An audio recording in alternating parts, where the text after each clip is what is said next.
صباح الفل يا جماعة. أنا لما عملت فيديو بخصوص بيع مدينة راس الحكمة للإمارات، ناس كتير دخلت قعدت تقول لي أنت كذاب، واللي يشكك في كلامي واللي يقول لي أنت إخوان. يا سلام، ما تفوق يا حبيبي. الشماعة اللي انتوا قاعدين تعلقوا عليها فشلكوا وسرقتكوا ديت الناس ما عادتش بتصدقها. اخوان ايه يا حبيبي؟ الاخوان في اللي في السجون، وفي اللي مات، وفي اللي بره البلد دلوقتي. سابها لكم مخدرة. تمام. والكلام بتاعي طلع كله صح. بأمارة ايه طالع تكدبني؟ مش اول حاجة في مصر تنباع، في مليون حاجة انباعت قبل كده. ما سمعتش عن طيران وصنافير؟ ما سمعتش عن مثلث ماسبيرو اللي قعدوا يفضوا الناس منه ويهجروهم بالعافية وانباع برضه للإمارات؟ ما سمعتش عن الشركات اللي كل شوية تنباع؟ طب خد الجديد بقى، الجديد اللي بعد مدينة راس الحكمة.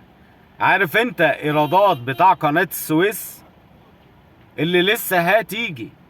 عارف ايرادات حقول الغاز اللي لسه هتيجي؟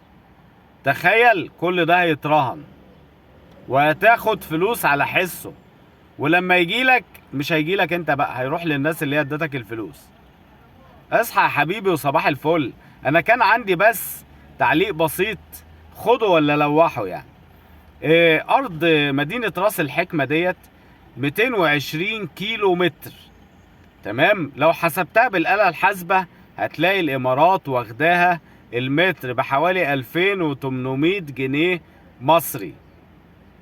طب يا حبيبي كنت اقسمها كده اجزاء وباعها للمصريين في الخارج اللي انت قارفهم كل شويه تقول لهم اتبرعوا. ما تبيع لهمش ب 2800، لا بيعها لهم ب 3000. هم كانوا هياخدوها. تمام. وفي النهايه رايحه للمصريين برضو. تمام. لكن انا ما اضمنش الامارات ممكن تاخدها بغطاء اماراتي وتديها لاسرائيل زي ما حصل في فلسطين بالظبط. هيتكرر معاك. فوق يا حبيبي، ده مخطط كبير. وانا من الناس اللي انتخبت الرئيس السيسي، وكنت اتمنى ان هو ينجح وينقل البلد نقلة كويسة. خد كل الامكانيات وكل الفرص وجميع مؤسسات الدولة معاه، ومع ذلك مصمم على الفشل. لما يطلع يقولك الفكة اللي هي 4 وانصاص ومش عارف، عرفت ان هو مفيش منه فايدة خلاص. فكت ايه يا راجل؟ فوق، ده انت تحت ايدك مليارات. حرك الدنيا وشغل دماغك. مفيش فايدة زي ما سعد زغلول قالك، مفيش فايدة.